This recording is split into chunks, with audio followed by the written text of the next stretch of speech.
I don't have a Lisa keyboard, and they're quite rare and expensive. But here's what it looked like. It was quite large and clunky, although not really any wider than a modern Apple keyboard.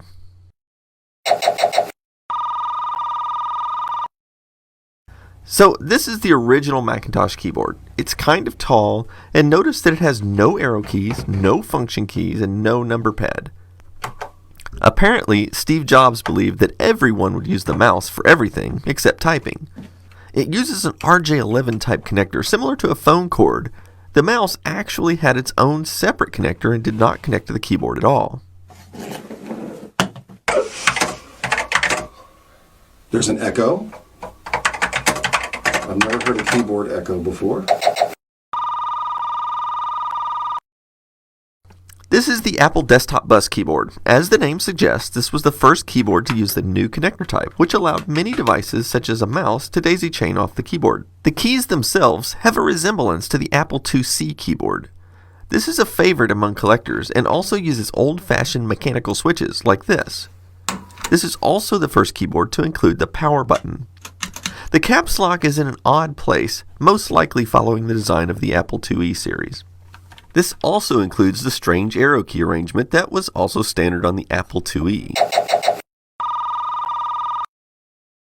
So this is Apple's second ADB keyboard. It's a bit larger than the original. It still has the large power button, and it still has the crazy arrow keys, and the caps lock is still in a weird place. It also has no adjustable feet on it, and like the last version, it has two ADB ports. One goes to the computer, and the other goes to a mouse. So this is what came out next, and it's a little more refined. It still has a power button. The escape key is in a bizarre place, but at least the caps lock is finally in the normal place. Also, it finally has adjustable feet on the bottom.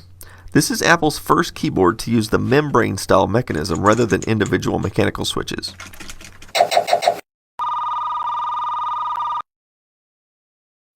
Okay, so this is a bit of an unusual keyboard. It opens up to form an ergonomic keyboard. The arrow keys are somewhat better, but still out of place. This is also the first Apple keyboard to come with volume controls on it. Notice a smaller power button, and it still has no function keys and a weird escape key.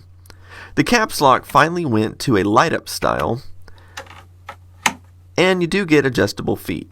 As usual, you can connect the mouse to the keyboard, or optionally you can connect this extra keypad that came with the keyboard.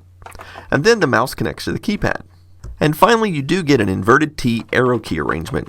And believe it or not, all of these little buttons are the function keys. And I have no idea what the purpose is behind this little plastic cover that comes off.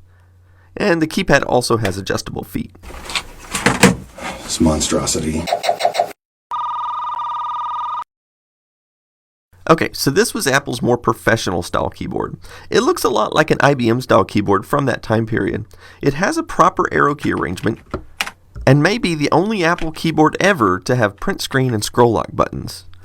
It has a power button, and the caps lock is in the right place, but the light is up at the top like a PC keyboard. This is also probably the first Apple keyboard with a permanently attached cable. Notice it has this cable management system on the back so that you can move the cable to one side or the other. I can actually type on this one. Again, I don't like the noise, but I can at least use it.